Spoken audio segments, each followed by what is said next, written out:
Fala aí, Bato, beleza? E aí, Roberto, beleza? Tranquilo, manda Cara, bala. eu já trabalhei com sistemas de paddle shift Uhum, e uma dúvida que eu sempre tive na hora de fazer as configurações é como achar o melhor tempo de corte de centelha. Qual que é o melhor tempo de corte de centelha a se usar? perfeito.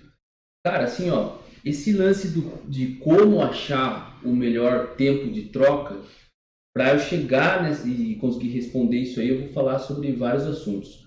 O primeiro lance, assim, que sempre vocês estão vendo por esses vídeos, que eu gosto de entender o porquê das coisas, certo? Certo. Então, o primeiro passo, por que existe esse tempo de troca, esse tempo de corte para troca de marcha? Então, relembrando, numa situação, vamos falar de upshift, tá? Então, é uma troca de marcha para cima, eu estou subindo marcha. O cara está de pé no fundo e a ideia dele, se ele for trocar de marcha, ele tem que, normal, num câmbio H, por exemplo, o que o cara faz? O cara tira o pé do acelerador, pisa na embreagem e troca de marcha. Para carros de corrida, independente da aplicação, se é um carro de arrancada, se é um carro de endurance, se é um carro de rally, se é uma moto de corrida, você quer otimizar o tempo, certo? Sim. Você quer fazer tudo de uma maneira mais rápida possível. Quando você tira o pé, obviamente você está aliviando o motor e você tem um delay para o retorno, tanto na troca de marcha quanto para o retorno de torque. Então você acaba perdendo tempo. Numa prova de endurance, isso é crucial, porque, cara, quantas trocas de marcha você faz numa prova de 12 horas? Se você consegue economizar um tempinho ali em cada troca, você ganha tempo, bastante tempo. E numa prova de arrancada também, cara, quanto cada décimo de segundo conta, isso é muito importante. Então, essa função tem uma importância extrema no automobilismo, certo? A ideia de ter um corte do motor para upshift é você conseguir trocar de marcha sem tirar o pé do acelerador. Então, o piloto ele não se preocupa com tirar o pé do acelerador para fazer a troca, certo? Muito mais utilizado em câmbios sequenciais que você tem os dog rings para o engate e tudo mais. Então, qual que é a ideia? A ideia é você permitir que o piloto faça essa troca sem tirar o pé do acelerador. Então, para que serve esse corte? O corte é uma estratégia simplificada para uma redução de torque, certo? Para você conseguir trocar de marcha, imagina o seguinte, no câmbio sequencial você tem os dog rings, certo? Que é o que faz a comunicação entre o eixo primário e secundário do câmbio mesmo, Certo. tá? Então imagina o seguinte, entre as engrenagens, na verdade, certo? Quando você faz essa troca de marcha, imagina o seguinte, você tem um dog ring aqui, outro dog ring aqui, e você tem torque, certo? Eles estão, os dog rings estão engatados e você tem torque. Não tem como você desacoplar isso. Quando você faz a troca de marcha, o que acontece? O eixo que está ligando na saída do câmbio, que está ligado realmente com a roda, ele está girando, certo? Quando você vai e faz um corte do motor, você consegue desacoplar esse outro dog ring, certo? Então, é para isso que existe esse corte durante a troca. Certo. Só que, primeiro ponto que eu gostaria de falar, existe só esse tipo de redução de torque? Não, você pode reduzir o torque do motor de várias outras maneiras. Então, mais para frente eu separei um log para te mostrar aqui, porque uma estratégia que eu gosto de usar é, eu conjugo tanto um corte de motor, e quando a gente fala corte de motor, é como se fosse no limitador do motor mesmo, você tem um corte, ou de combustível ou de ignição, eu conjugo esse corte do motor com um atraso de ignição, porque atraso de ignição também é redução de torque. Mas isso aí a gente vai falar mais para frente. Então, está explicado por que a gente precisa disso, certo? Então, e aí a sua pergunta foi, qual o tempo ideal? Sim. Certo? Então, o tempo ideal, vamos assim, antes de a gente falar em números, o tempo ideal é aquele tempo que você consegue cortar o motor de maneira que os dog rings conseguem, você consegue desacoplar um dog do outro, a troca consegue ser feita com o motor cortado para você poder engatar o outro dog ring, os outros dog rings, certo? E você volta ao torque do motor logo após que os dogs estão engatados. certo? Então, o que eu quero dizer? Essa é uma calibração muito importante. Imagina que você tem esse tempo ideal. Então, o tempo ideal é que você consegue fazer toda essa sequência de operações, certo? Com o motor cortado. Se você tem um tempo de corte muito curto, o que acontece? Talvez você consiga desengatar o dog ring, mas quando ele está acoplando no outro, o torque volta. E você ainda não engatou a marcha. Vai causar um esforço no campo. Exatamente. Imagina que você está numa condição onde os dogs estão engatando, assim, está começando um dentinho a ficar no outro e você volta o torque no motor. Você vai causar um desgaste no câmbio. Com certeza, principalmente nessas bem nos dentinhos dos dogs. Eu já vi vários câmbios assim que você vê o desgaste nos dentes do dog e é justamente por causa disso. Só que tem um outro detalhe também. Se o seu tempo for muito grande, que é o que muita gente pensa, porque é fácil você entender que o tempo curto estraga o câmbio, mas um tempo muito grande também, muito longe do ideal, mas porque ele está grande, também pode ser ser maléfico para o câmbio. Por quê? Imagina o seguinte, você está lá, 6.000 RPM e você troca, certo? Quando você troca de 6.000, vamos voltar ao raciocínio, você está a 6.000 RPM, terceira marcha, você vai trocar de marcha, você engata a quarta marcha, certo? Você sabe, por exemplo, você consegue calcular pela sua relação de marchas a rotação ideal, a rotação que já vai cair o câmbio. Então vamos supor que de 6.000 vai cair para 5.000, para ficar fácil, certo? Se você cortar muito, o que vai acontecer? Pode ser que você caia abaixo dessa cotação. Então vamos supor que você cai para 4.000 porque você cortou muito, certo? Estou dando um exemplo exagerado para entender.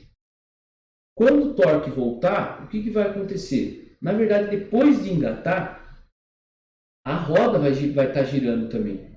Então, com aquela relação de marcha da marcha para cima, a tendência ele está a 5.000 e você está cortando o motor, você já cortou o motor talvez até para mais baixo de 5.000. Então, o que vai acontecer? Você vai sempre dar um soco ali no seu câmbio. Sua roda vai acelerar o seu motor e vai desacelerar o veículo. Exatamente. Então, é perfeitamente isso que você falou. Sua roda que vai acelerar o motor, porque o seu motor ele já está numa rotação mais baixa.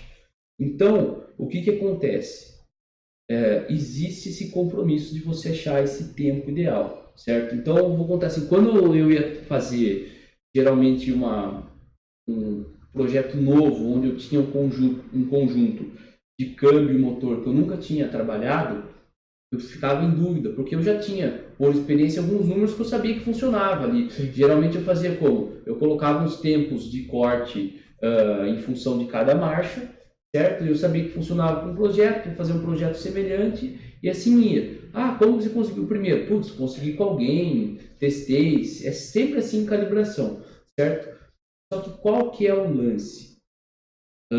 Quando eu ia fazer um projeto muito diferente, eu ficava meio perdido e ficava com receio, porque, cara, o câmbio de um carro de corrida, na sua maioria das vezes, é um dos componentes mais caros de um carro de corrida mesmo. Uma configuração errada ali pode estragar o câmbio. Pode estragar o câmbio. Eu já vi vários casos em autódromo somente de sistemas de pedal shift, que a galera bota para funcionar em modo de emergência, que é um modo mais simplão, ou seja, apertou para cima, ele sobe, apertou para baixo, ele desce, não faz nenhuma conferência de sensor. E já vi casos de cara engatar ré em boxe e acabar quebrando o câmbio, o cara tá testando no boxe, acaba engatando ré, deu problema, já vi de muitos problemas por conta disso.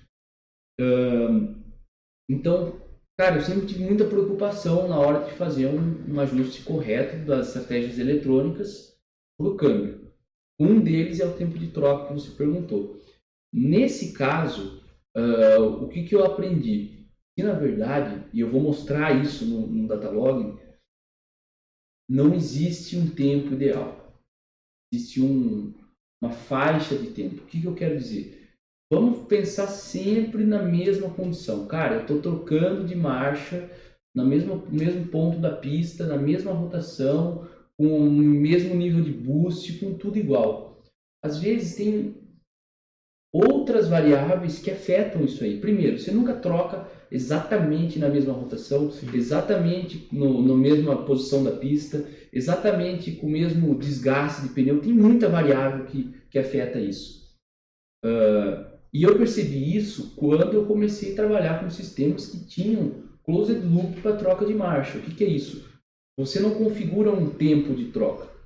Como que funcionam os sistemas mais simples? Você fala lá, ó, de terceira para quarta, corte tantos milissegundos. Certo. Então, a partir do momento que você tem o sinal de corte, que isso pode vir da alavanca, da alavanca já tem variáveis, né? Tem o strain gauge, tem alguns sistemas que usam 2 switches na alavanca, então um switch dá o sinal de up, outro switch dá o sinal de down, e também você pode ter pedal shift. Então é uma lógica de tem muitas variantes aí nesse processo.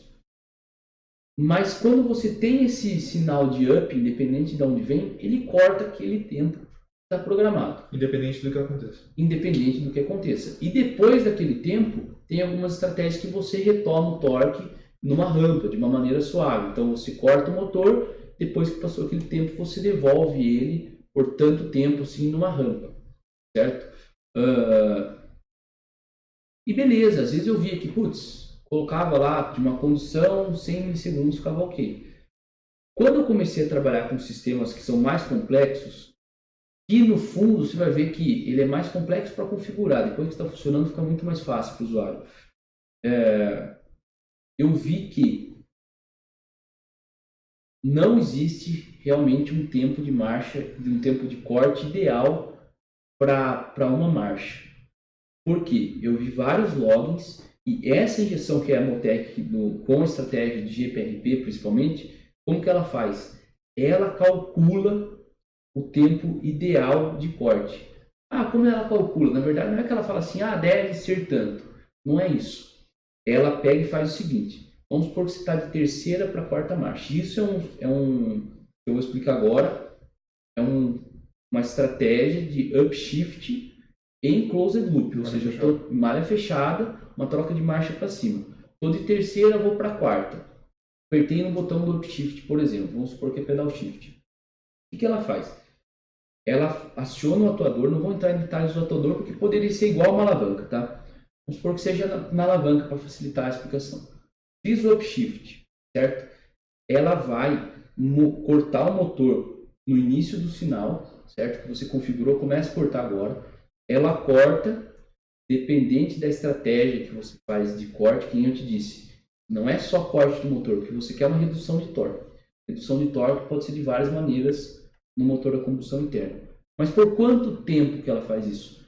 Cara, ela monitora numa frequência altíssima o sensor de gear position. Então ela olha e ela sabe quando o dog engatou. Então você fala, completei a minha troca de marcha. Aí ela pode voltar o torque do motor. Então, num caso, eu fazia o input da estratégia pela alavanca, corte. A injeção faz um negócio em open loop, ou seja, malha aberta. Corta 100 milissegundos. Na malha fechada é diferente. O início é igual. Começa a cortar pela alavanca, mas a injeção fica monitorando o sinal do gear position e ela olha, não trocou de marcha, não trocou, opa, trocou de marcha. Agora você pode voltar ao torque. Para isso, então, ele precisa de um potenciômetro bem preciso. Para saber a posição exata do câmbio. Você tem que ter um potenciômetro que, cara, a grande maioria dos câmbios sequenciais já vem com esse sensor, principalmente os câmbios sequenciais para carro de corrida, dos protótipos. Caixa Sadev, que a gente já usou para rally, câmbio da X-Track, cara, câmbio Hewland já vem com um sensor de posição. E esse sensor, ele não pega, tem alguns motores de moto que ele mede só nos locais que está engatada a marcha. Então ele identifica qual marcha que é, mas entre as marchas ele não dá sinal nenhum. Sim.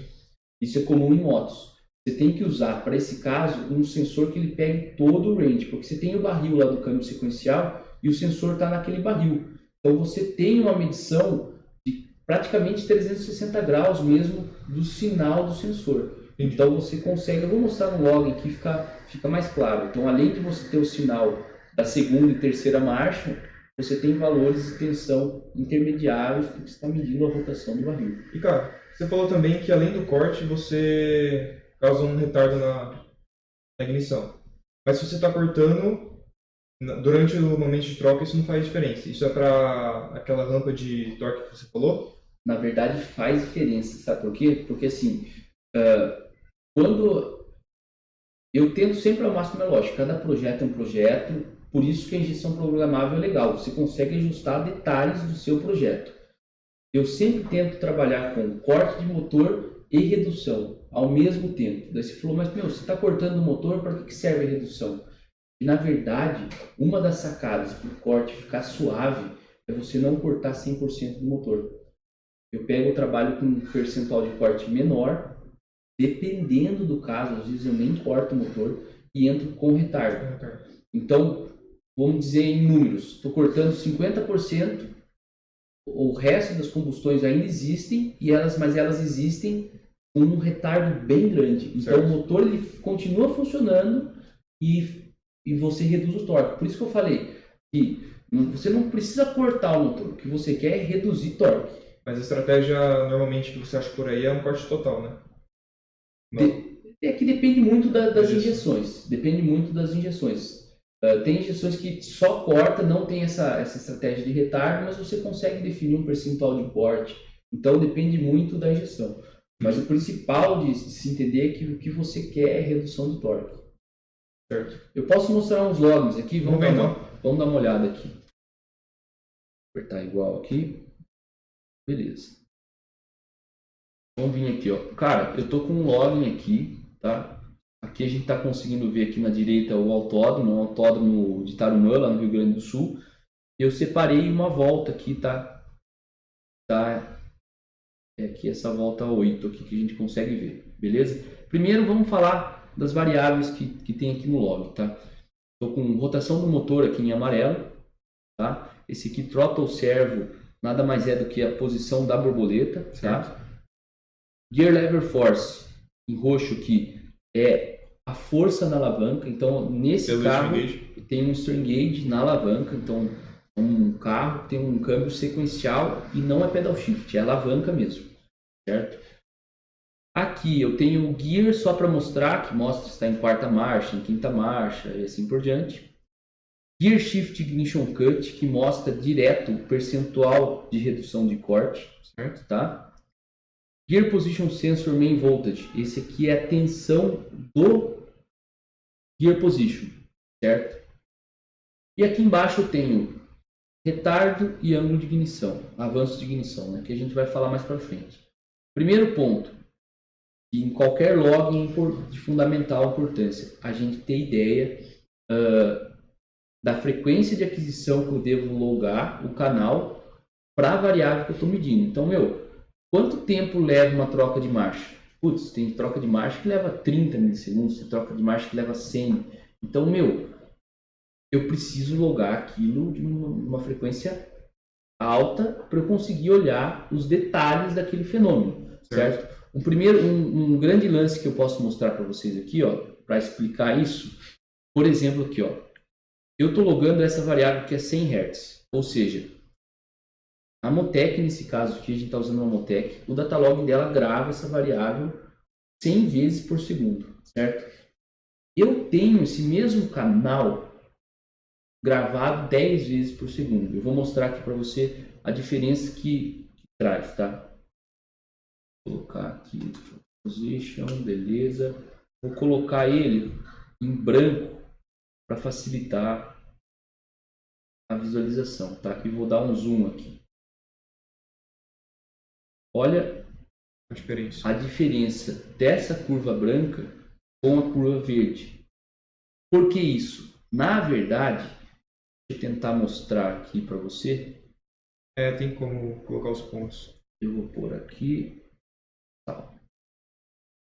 Olha essa curva verde aqui, Os pontos são os pontos que o login gravou. No momento que o lado é gravado. Exatamente. E entre os pontos é apenas feita uma reta. É apenas feita uma reta. O próprio software de análise faz uma interpolação. Como essa variável em verde eu gravei a 100 Hz e essa variável que eu gravei em 10, ou seja, 10 vezes por segundo, eu consegui, nesse tempo aqui, que foi um blip, eu consegui gravar 3 vezes só a variável branca. Tá vendo esses 3 pontinhos aqui, aqui, Sim. aqui e aqui. Então, é de fundamental importância. Putz, eu quero analisar como a borboleta abriu aqui. Cara, não dá para você fazer uma análise a 10 Hz aqui.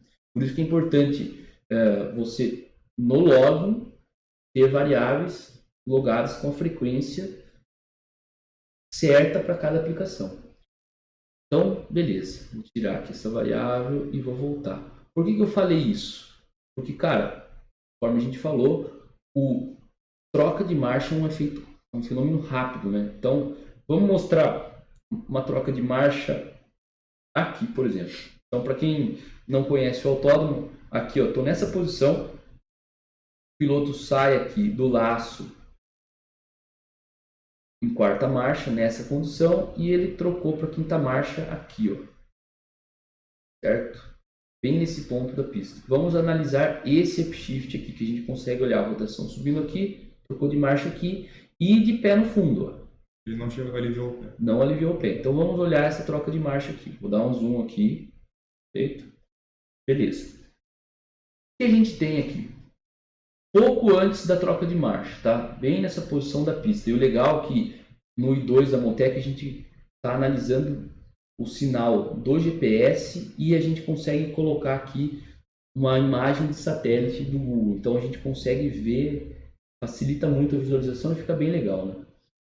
Então, aqui é o sinal da troca de marcha, tá? Porque é o Gear Lever Force, tá? Então, vamos dar um zoom direto aqui, ó. Perfeito. O que a gente tem aqui, ó? Ele vinha numa força de menos 16, menos 15. Essa força... Por que tem essa força? Aqui é o momento que o piloto, acredito eu, que ele já coloca a mão na alavanca. Então imagina o seguinte, ó, ela está aqui por volta de menos 2, menos 6, por volta de 0, certo? Quando a gente vê, eu vou até melhorar aqui, ó. Vou dar ajustar a escala aqui para a gente conseguir ver bem, ó. Olha como daqui para cá teve uma diminuição no valor. Eu considero isso aqui como, o piloto já colocou a mão na alavanca e acabou empurrando um pouquinho ela para frente, mas é coisa mínima. Esse sensor é realmente bem preciso, certo? E é nesse momento aqui que sobe o valor, foi que ele puxou a alavanca para fazer o upshift, certo? Olha o sinal, quando que o corte começou a acontecer? A gente olha por essa variável aqui, ó, que mostra a redução de torque. Então vou dar mais um zoom aqui, ó. Olha aqui, ó. Aqui não tem nada mostrando no vermelho, conforme eu estou passando aqui com essa barra amarela. Quando eu chegar nesse ponto exatamente aqui, ó, vai mostrar 60%. Beleza. Foi o que eu usei de torque, de corte do motor para essa troca de marcha, certo? E o que a gente consegue ver também? Então, ó, o piloto estava de pé no fundo, o piloto já tinha puxado a alavanca, já começou o corte.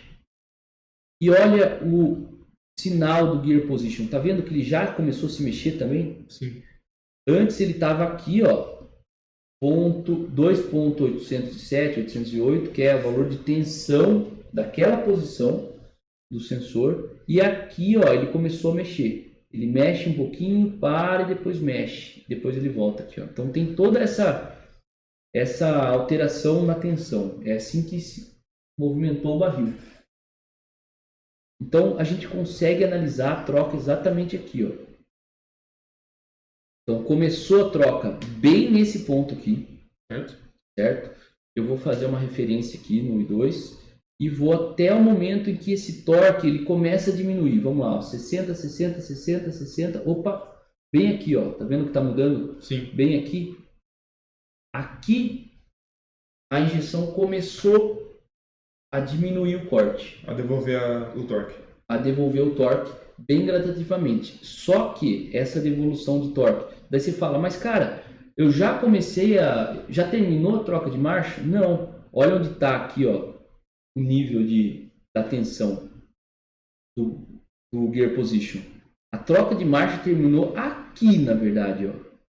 Só que nesse caso aqui é uma estratégia que a gente usa Porque eu começo a voltar o torque aqui. Por quê? Porque eu tenho um retardo bem grande de avanço. Estou atrasando 40 graus o ponto do meu ponto normal, entendeu? Então, lógico que é bem complexo essa estratégia para mostrar, mas qual que é o foco de mostrar aqui? É o tempo de troca, ou seja, a partir do momento em que a injeção fala, pode voltar o torque, certo? Porque isso aqui eu estou falando que está bem calibrado, o carro já andou, não tem problema de câmbio, não tem nenhum desgaste excessivo do dog rings. Aqui a gente consegue olhar, embaixo, a diferença de tempo entre essa faixa verde e a faixa amarela. Certo. E aqui a gente foi aproximadamente entre 42 e 43 milissegundos. Então veja bem, isso aqui foi uma troca de marcha de quarta para quinta e levou por volta de 43 milissegundos para você fazer essa variação de troca mesmo. Lógico, o barril ainda está em movimento. Sim. A gente pode analisar daqui para frente. Por exemplo, até esse ponto aqui foi 138 milissegundos. Só que, já foi o torque, já foi o corte do motor. Quanto deu tempo até que ele entregou completamente o torque? Tá aqui, ó. Até a gente chegar em zero, foi aqui, ó. 80 milissegundos. Certo? Então a gente pode adotar dois tipos de medição aqui. Uma quando ele começou a voltar o torque, outra como ele começou quando ele entregou 100% do torque. E nessa estratégia, onde que ele define quando que vai começar a voltar com torque? É a partir de um nível de tensão específico? Ou seja, esse sensor passou de uma tensão e ele já começa a voltar o torque. Exatamente. Então, depois a gente pode gravar um vídeo, posso mostrar para você o software da Motec. Ele tem muitas coisas legais e muita configuração para isso. Então, esses detalhes são todos configuráveis mesmo para você. Por quê? Porque é uma injeção que você pode usar em qualquer tipo de carro de corrida. Então, se é uma moto ou um protótipo, cara, tem muita diferença em como você vai fazer os ajustes. Mas a estratégia ela é bem ampla e bem específica. Mas para a gente ver, nesse caso aqui, vou pegar essa referência aqui, que é onde ele volta a entregar. Ele passa de, tá vendo, de 60, tá vendo que ele fica daqui para cá, ele fica constante, aqui assim ele começa a diminuir, tá? Nessa troca, foi nesse ponto aqui que eu peguei, 40 milissegundos, tá? Aproximadamente, tá? O que eu vou fazer, tá? Eu vou tirar um pouco o zoom para mostrar que foi nessa região da pista aqui, e eu vou pôr numa volta anterior, tá? Foi numa volta anterior. Ele trocou um pouquinho antes, tá? Vamos dar um zoom aqui e vamos olhar. A gente estava falando em 40 milissegundos, né? Vamos ver essa aqui, ó. Começou a troca bem aqui, vou marcar. E vou até lá na frente, onde começou a cair. Bem aqui, ó, tá vendo? Sim. Peguei meio que a mesma condição. A mesma referência que eu tinha. A gente está falando aqui embaixo, ó. 79 milissegundos, ou seja, basicamente o dobro de tempo. E isso é o carro nas mesmas condições, na mesma... É o mesmo carro, no mesmo local da pista, aproximadamente, né? Naquele circuito que foi na mesma troca, na mesma troca de quarta para quinta. Isso uma volta só de diferença. Uma volta só de diferença. Então, se eu tivesse um sistema que falasse, corte com 120, a gente ia ter uma diferença aí de 40 milissegundos de erro, certo? Então é por isso que existem desgastes excessivos de câmbio. Eu lembro quando eu fui para a Motec na Austrália fazer um treinamento em 2017, os caras me contaram que numa validação no WRC, se eu não me engano, quando eles foram liberar pedal shift, não sei se tem pedal shift até hoje no WRC também, porque essas coisas mudam. Mas, se eu não me engano, foi no WRC, mas enfim, foi numa competição de altíssimo nível que eles fizeram um estudo do desgaste do câmbio entre gear lever e pedal shift. E com pedal shift em closed loop, teve o menor desgaste de câmbio possível. Por quê? Por causa disso. O piloto nunca vai mudar como ele é. Assim, ele pode mudar a velocidade que ele aperta o botão, mas isso não tem nenhuma diferença de duas trocas de marcha upshift Agora, na alavanca, realmente Você elimina o erro humano. Você elimina o erro humano e também elimina esse erro de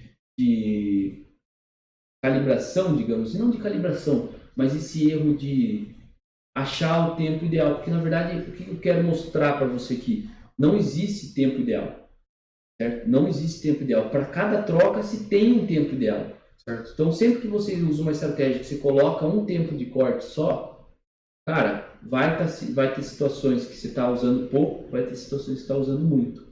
Por isso que é importante essa estratégia de realmente de closed loop para as trocas de marcha, entendeu? Você consegue e fica mais fácil, porque você não define o tempo, você define um tempo máximo.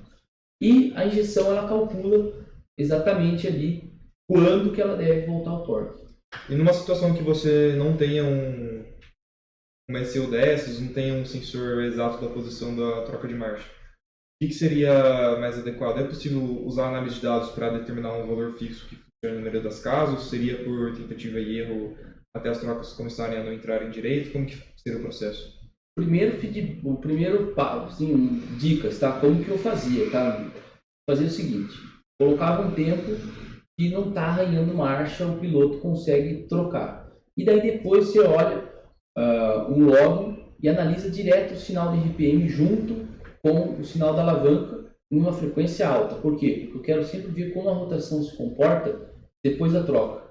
Então, se ela caiu muito e depois voltou, é sinal que o tempo está muito grande. Certo? Então, de uma maneira simplista, a dica que eu dou é: eu estou com uma injeção que eu tenho um tempo de troca fixo. O que eu faço? Login, frequência alta, rotação, junto com a alavanca, e analisa esse perfil da rotação pouco antes, pouco depois da troca de marcha. Certo?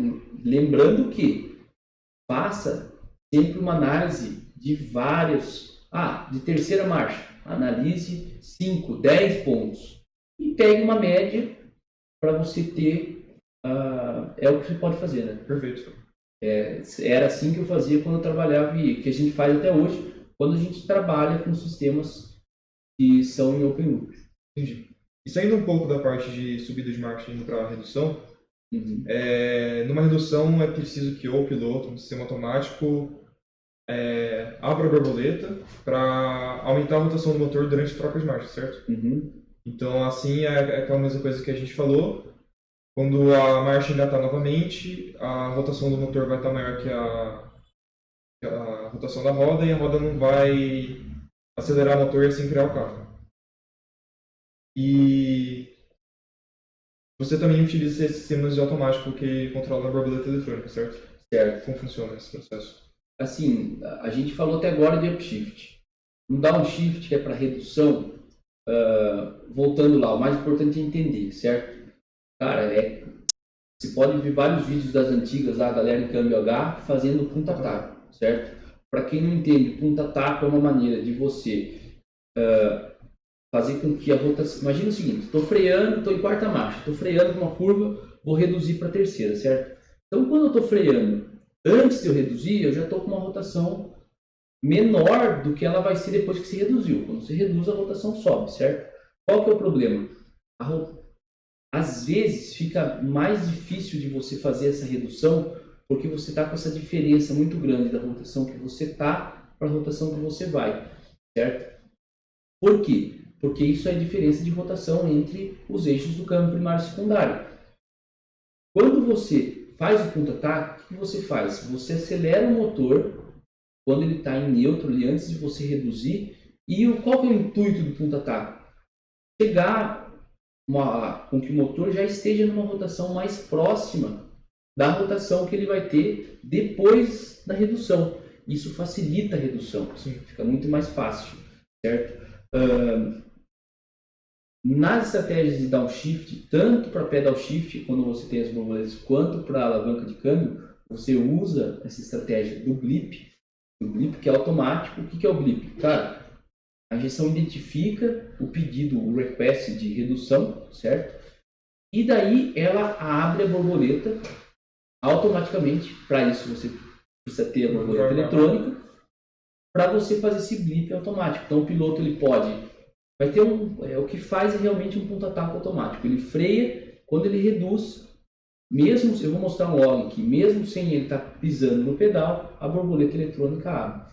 Existem sistemas que pode perguntar assim, putz, se eu não tiver borboleta eletrônica, existem sistemas que acionam uma válvula que adiciona ar no motor, tem sistemas que, a Geartronics tem um que você aciona uma válvula que puxa o cabo da borboleta mesmo. Então tem diversas maneiras, mas a ideia é abrir a borboleta. A ideia não é abrir a borboleta, é jogar mais ar para o motor sem o piloto pisar no pedal do acelerador.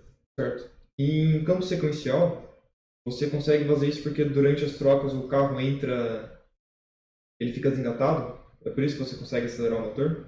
Exatamente. Sim, para mostrar, eu vou mostrar um log aqui para você. Vamos abrir aqui. Separei aqui uma aba de downshift, tá? Vamos procurar um downshift aqui.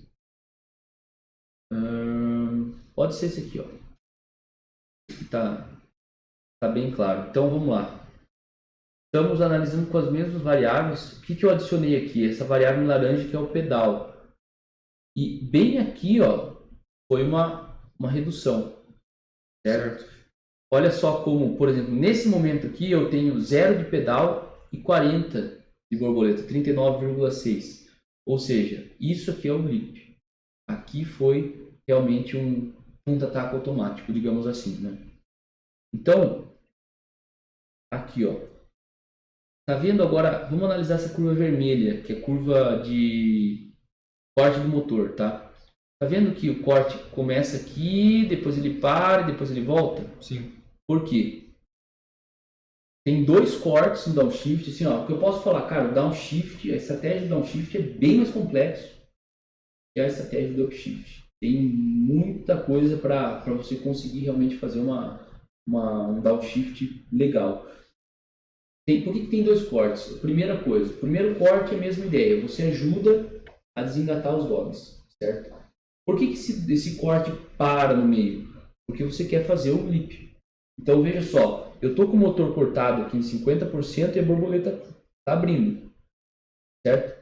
Depois que termina o corte, já tenho a borboleta em 40%, eu volto o torque no motor e olha a posição que está aqui, ó, eu estou numa posição intermediária das marchas.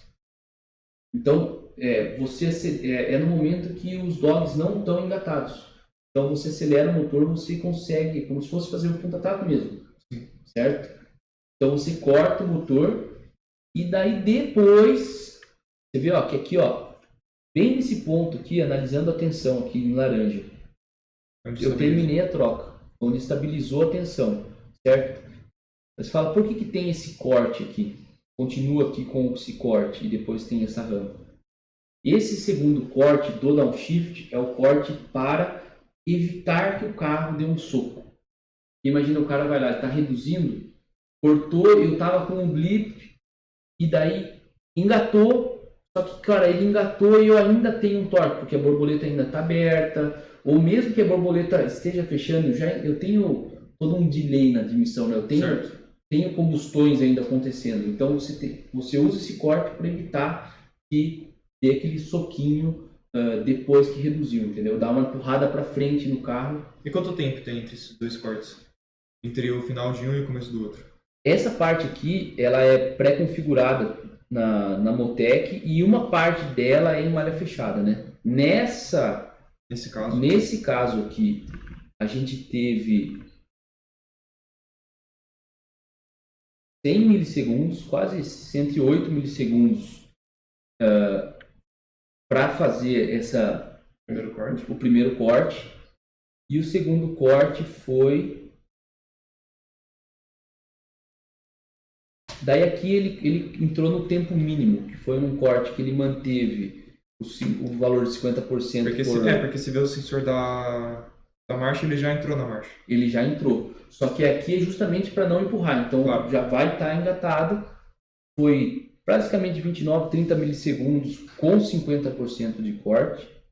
E depois teve essa rampa. Mas a diferença entre o final desse corte e o começo desse foi quanto? Nesse caso aqui foi bem pequeno. Vamos pegar bem certinho aqui no ponto. Até aqui foi 30 milissegundos. E isso já é um tempo suficiente para o motor conseguir crescer a rotação? Depende. A gente pode olhar nesse caso aqui. Esse aqui é um caso onde o blip poderia ser otimizado, porque você vê que, ó, lógico, olha só, a rotação ela não sobe até aqui, ó, lógico, porque começou a subir aqui, tô cortado, certo? Só que aqui, mesmo a rotação começou a subir aqui, então aqui que o blip começou a fazer efeito, certo? Mas a troca de marcha funcionou, deu certo, não teve problema na redução e nenhum feedback negativo do piloto.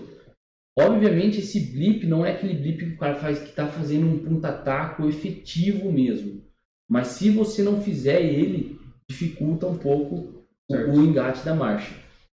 Então assim, se você quiser aumentar esse blip, você precisa aumentar esse tempo mandatoriamente. Você poderia, por exemplo, aumentar a abertura da borboleta?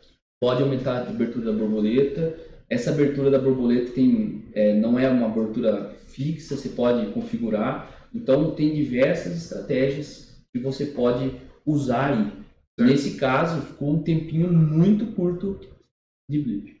Certo. E...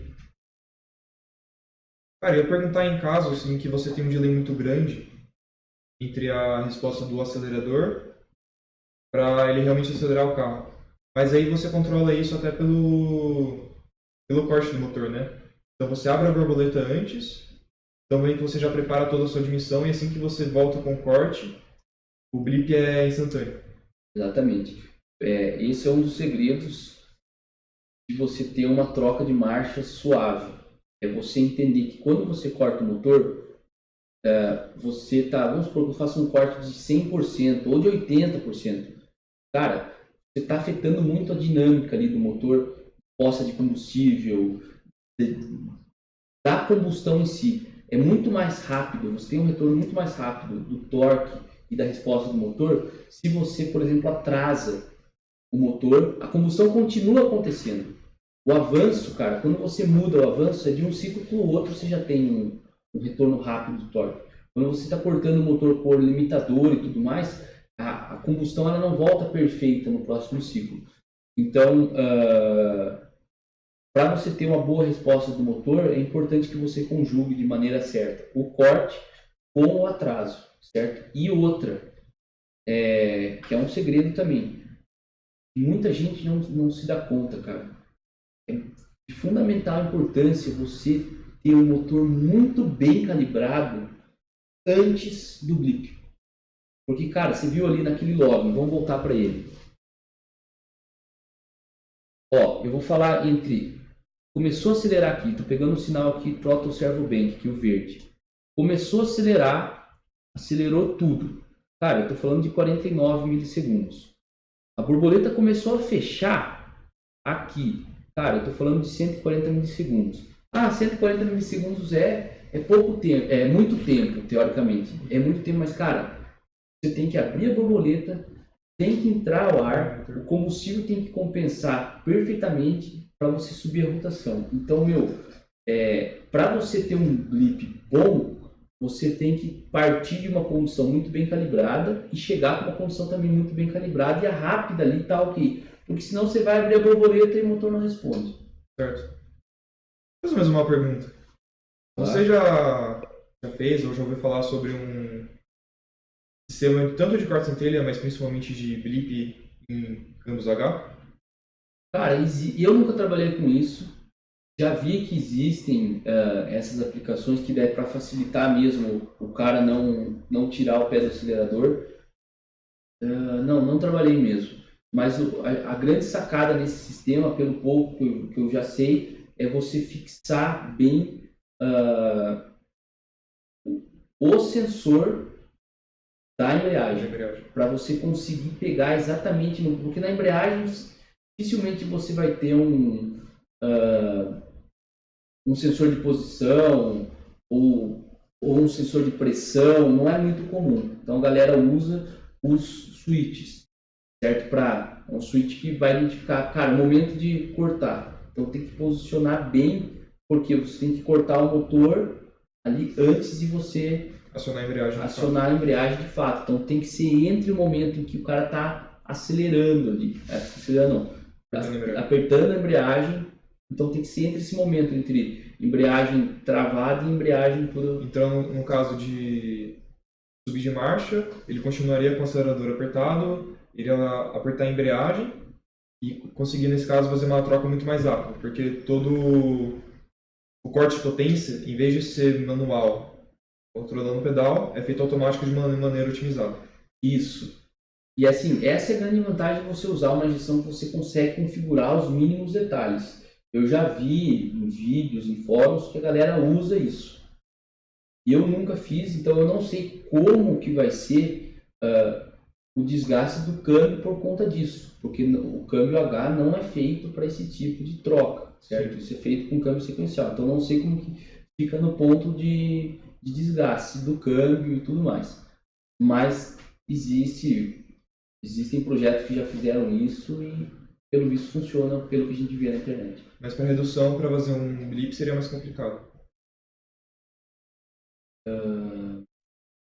Até porque você está pegando o final da embreagem. Seria difícil diferenciar o cara só tá apertando a embreagem do que realmente fazendo uma redução. Exatamente. Teria que ser algo assim com múltiplos switches na alavanca do câmbio ali para você identificar se você está indo de, por exemplo, quarta para terceira e não de quarta para quinta, né? Entendi. Então a estratégia fica um pouco mais complexa. Por isso que o câmbio sequencial simplifica a vida nesse caso, né? Fechou. Mecanicamente ele já é feito para isso e o sinal do gear position você sabe muito bem se você está subindo ou descendo marcha. Cara, acho que é isso então. Beleza. Obrigado aí. Valeu.